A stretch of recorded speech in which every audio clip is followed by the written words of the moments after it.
Всем привет! В этом видеоролике мы рассмотрим относительно свежую новинку от производителя «Автоистория» в масштабе 1 к 43. Я вам покажу КамАЗ-5460, который появился в продаже в конце 2020 года по рекомендованной розничной цене в 1850 рублей. Из-за большой популярности эти модели были распроданы еще на стадии предзаказа, и в то время «Автоистория» выкатила несколько сидельных тягачей, и моя бронь сработала только на одну масштабную копию. Второй грузовик был в трехосном исполнении с красной кабиной, ту модель мне так и не удалось приобрести в свою коллекцию. И похожий грузовик в коробке Start Scale Models уже был в продаже. Он появился в 2017 году, стоил на то время 4450 рублей. И грузовик от SSM был окрашен в желтый цвет и немножко околхожен. Там были различные наклейки на лицевой части кабины. И ту модель не видел смысла покупать в свою коллекцию, потому что, во-первых, на нее была довольно высокая цена. И, во-вторых, зная костромской бренд, можно было предположить, что похожая модель выйдет чуть позже в более бюджетном исполнении. Что, в принципе, и случилось, правда, прошло 3 года. И насчет этой модели было очень много противоречивых отзывов, и главная проблема с этими машинами – это ужасная покраска и отвратительное качество сборки. Думал, что мне повезет, но не повезло, на моей модели тоже все перечисленные недочеты присутствуют, и здесь упаковка стандартного размера оформлена в классическом стиле ПАО КамАЗ, это лицензионная модель, об этом нам говорит надпись на верхней крышке. И насчет упаковки «Автоистории» уже говорил, мне не очень нравится, как сделана картонная коробка, очень тонкий материал, он легко повреждается, но благо модель фиксируется в довольно продуманном фиксационном двухстворочном блистере. Также здесь есть логотип самого КамАЗа, указан масштаб. На нижней стороне упаковки есть различная информация, также есть артикул модели КамАЗ-5460 и цвет синий. И у «Автоистории» такой КамАЗ пока что предлагается только в одном варианте окраски. Возможно, в будущем также выйдут различные сцепки, как это было с сидельными тягачами МАЗ. И этот грузовик довольно легкий, несмотря на то, что здесь металлическая кабина и металлическая рама.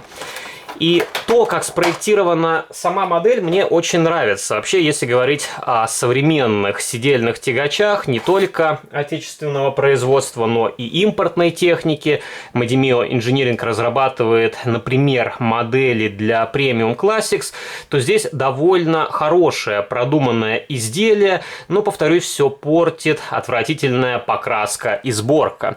И у грузовика довольно красивый цвет кабины, такой насыщенный, синий, но краска сама по себе довольно сложная в плане покрытия неровных поверхностей, и также здесь из-за этого есть более темные места, также по тону отличаются пластиковые окрашенные детали от металлических. И если вы посмотрите на переднюю часть, такое ощущение, как будто краска была нанесена очень большим слоем, она просто стекла, и здесь образовался более темный ореол. Издалека это не так видно, но при более детальном рассмотрении сильно бросается в глаза.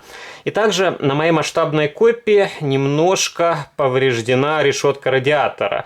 Характерная изогнутая панель, как раз ровно посередине, не знаю, с чем это связано, но посмотрел фотографии в интернете, на тех автомобилях, которые сфотографированы, вот такого момента не наблюдается.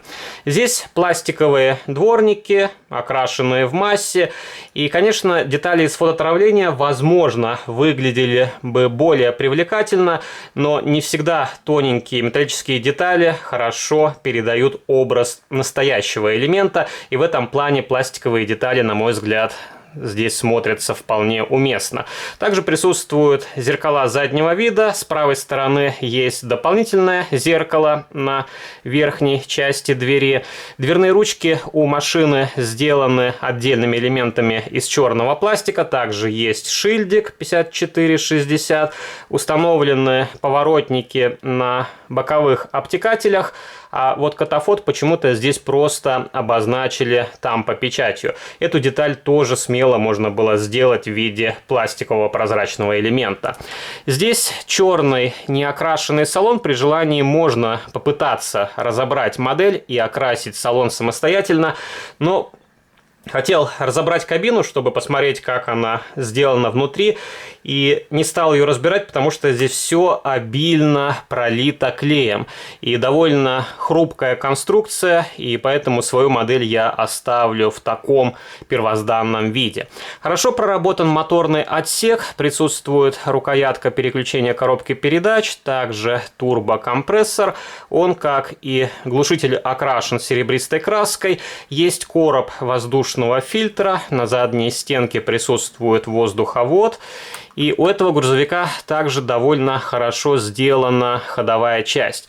Присутствует массивный топливный бак, ресиверы, ящики под аккумуляторы, рабочее седло, хорошо сделаны задние фонари. И у этого грузовика мне также понравились покрышки. Правда, здесь довольно просто смотрится маркировка. Указан размер 315 на 80 и диаметр 22,5, и также есть М+С наименование, и возможно здесь тоже просто не хотели указывать марку шины по каким-то признакам, возможно из-за лицензионной торговой марки. Также присутствует запасное колесо, есть защита картера. Колесики здесь вращаются, правда, установлены не очень ровно, как и на большинстве китайских изделий. На топливном баке снизу указан прототип КамАЗ-5460, масштаб 1:43 и сделано в Китае. И здесь также вполне нормальная светотехника. С внутренней стороны обозначили серебристой краской подложку, также в бампер установили противотуманные фары. И здесь не хватает номерных знаков, возможно, впоследствии я добавлю современные регистрационные номерные знаки. И также мне не очень понравилось то, что здесь габаритные огни на крыше и огни автопоезда отлиты единым целым с кабиной грузовика. Их тоже можно было сделать как-то более ажурно. Сейчас все же 21 век, и технологии значительно шагнули вперед. А здесь мне такое исполнение напоминает старые иликоновские КамАЗы. И давайте я вам покажу, как этот сидельный тягач будет выглядеть с различными полуприцепами. У меня не так много полуприцепов под современный отечественный евротягач. И первый полуприцеп от Автоистории, который изначально продавался отдельно, но также его можно было приобрести в наборе AVD Models и в сцепке с различными сидельными тягачами. И, возможно, также впоследствии он появится с данным тягачом в другой схеме окраски. И получается довольно хорошая сцепка, и полуприцеп здесь подходит по цвету. Он такой небесно-голубой и хорошо сочетается с темно-синей кабиной сидельного тягача. И у этого полуприцепа снимается тент. Можно сделать открытые варианты, например, внутрь поставить какую-нибудь маленькую технику. На этот полуприцеп я уже делал давно детальный видеообзор. Тоже довольно редкая модель. Она продавалась, по-моему, изначально за 1850 рублей, но эти полуприцепы тоже быстро исчезли с продажи.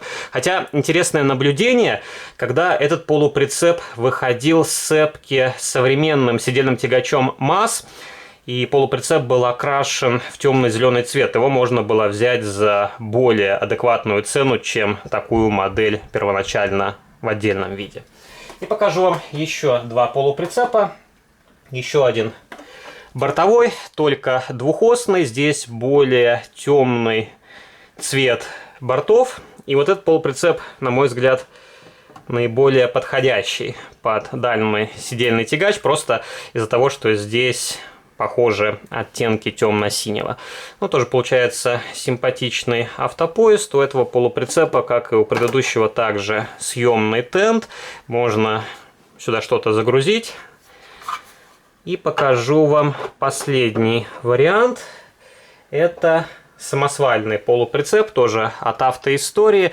Здесь я поставил харьковские покрышки ID304, и у этого полуприцепа серая рама. И тоже получается вполне симпатичная сцепка. И напишите ваш комментарий, какая из 3 сцепок вам понравилась больше всего. Есть ли в вашей коллекции сидельные тягачи от Автоистории, ПАО КамАЗ, или, возможно, вы приобрели похожую модель в коробке от Start Scale Models. И, кстати, заметил только сейчас, у моей модели неровно приклеено рулевое колесо. Оно смотрит куда-то в пассажирскую сторону.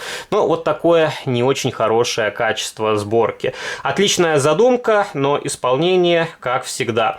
И, видимо, здесь была выбрана другая фабрика, потому что эти модели в плане сборки и покраски сильно отличаются от предыдущей продукции этого бренда.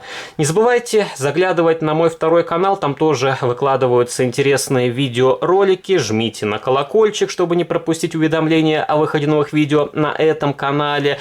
А на сегодня это все. До новых встреч. Пока.